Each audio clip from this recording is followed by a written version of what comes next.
NBC7 has heard complaints about Verizon Wireless service in the area for weeks now. But what about city departments? A new deal could renew service with the carrier. It's a story NBC investigates. It's followed for some time. With me now is our I-Team producer, Dorian Hargrove. Dorian, welcome back to the program. Thanks, Alex. So, first of all, I want to back up to this problem with residential use of Verizon Wireless. You guys have been documenting this for a few weeks now. Lay the land for me right now.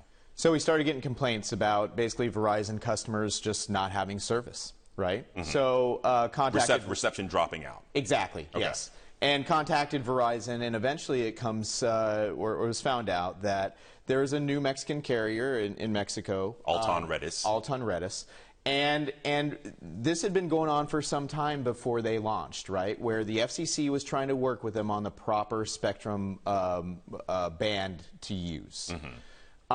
They ended up using the same exact one as Verizon, which means that Verizon customers are now, using the same signal, so that's why their calls are getting dropped. So Alton Redis builds these towers along the border, and it essentially is the same bandwidth with Verizon. So the calls in certain areas around the county are dropping. And if I remember correctly from the FCC letter, it's affecting folks as far east as Texas. I mean, the FCC chair pretty much just, in a letter to Senator Ted Cruz was like, hey, we warned them that this would happen. We asked that they wait for launch, and they launched.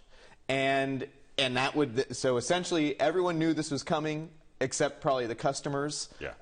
And it came. Well, and so, okay, so what's happening now for these customers that currently, are struggling to get reception in their house? I mean, we've heard from dozens of people. And they say that some of the Verizon customer service representatives recommend either getting new phones, new equipment. Mm-hmm. Some have recommended that they would be getting extenders for their home, which many people say, yeah, that works great until you step outside the front door. Right.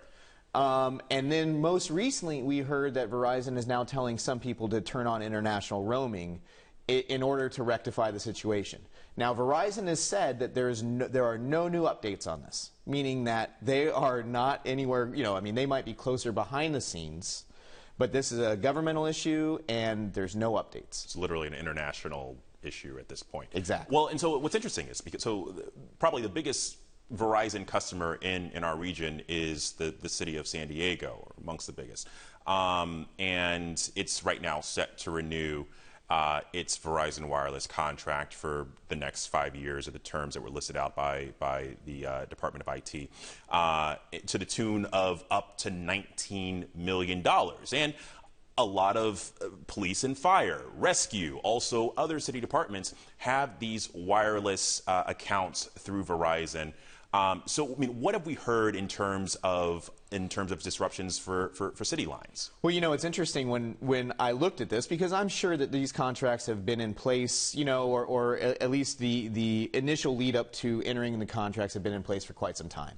Likely before the issue with Alton Redis, or likely before any disruption issues happened. However, now that they are happening, now that the FCC is aware, letters have been sent, people from California to Texas, now you see the city trying to enter or about to enter into a $19 million contract. So we confirmed that SDPD was experiencing some problems, that they were given extenders. And again, that's a little scary thinking that, when you're talking about police and fire, they're not just sitting at the station all day. Yeah. Well, and the one thing that I will say about SDPD is that because I've spoken with them as well, they said their cell phones are generally given to supervisors and then also some detectives. So you're not, and there are other methods by which they communicate. So even if they can't get phone reception, they can pick up a radio. But the question going forward is, so you guys have received complaints from North Park all the way up to Carlsbad. Right now, the city response that we've gotten is that there is one SDPD department that has received an extender, and that is the Southern District down closer to Chula Vista, and no others. But we do know at least there are residents further north that have been having disruptions. I mean, we've heard Oceanside, as far as Oceanside, Vista, Really? San Marcos. I mean, I think the important thing to note about this is, while yes, maybe an issue for logistical issue for San Diego Police Department, but this is taxpayer money. So this is money that we are paying for a service. So it's essentially like we're in the same boat as customers are. Gotcha. Well, Dorian, I'm sure this is something we're going to continue to follow. Thank you for the update. All right, thank you, Alex. All right. We'll be right back.